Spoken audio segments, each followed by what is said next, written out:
15th finance commission కింద ఒక్కొక్కరికి సంవత్సరానికి 815 రూపాయలు ఇస్తుంది.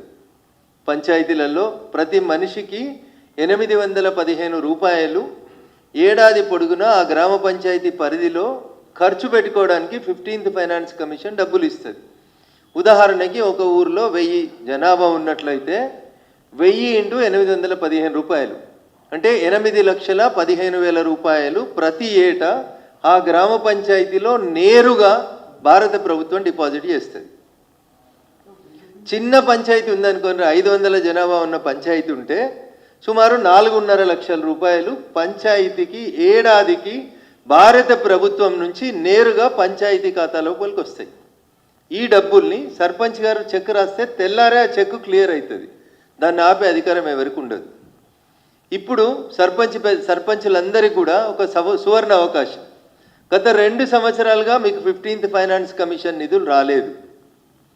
ఇప్పుడు మార్చి 31 తోటి 3వ సంవత్సరం ముగియబోతుంది.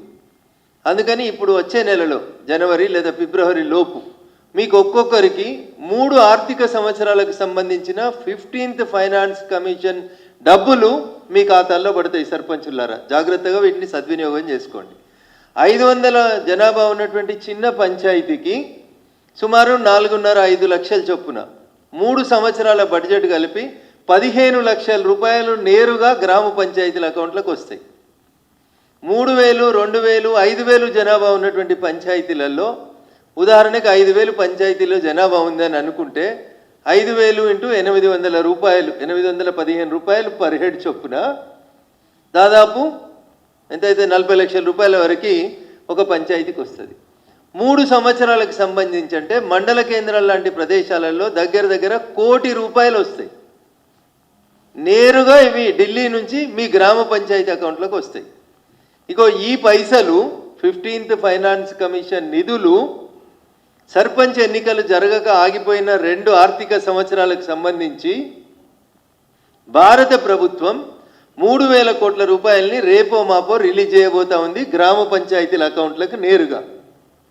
ఇక దీనికి పోయి రేవంత్ రెడ్డి గారు కొడంగల్లో సర్పంచులకు సన్మానం చేస్తూ నేను మార్చి 31 లోపు ఢిల్లీకి వెళ్ళి 3,000 కోట్లు తీసుకొస్తా అని చెప్తున్నాడు. అయ్యా రేవంత్ రెడ్డి గారు, ఇది ఢిల్లీకి వెళ్ళి మీరు తెచ్చే పైసలు కాదు. పంచాయతీలకి 15th ఫైనాన్స్ కమిషన్ కింద భారత ప్రభుత్వం ఇచ్చేటందుకు ఆడ రెడీ పెట్టింది.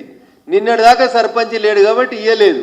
ఇవాళ సర్పంచులు వచ్చిర్రు కాబట్టి ఎవరు అడిగినా అడగకున్నా భారత ప్రభుత్వం నేరుగా పంచాయతీలకి ఇప్పుడు 3,000 నుంచి 3,500 కోట్లు నేరుగా ఇప్పుడు నిధులు రిలీజ్ చేయబోతా ఉంది.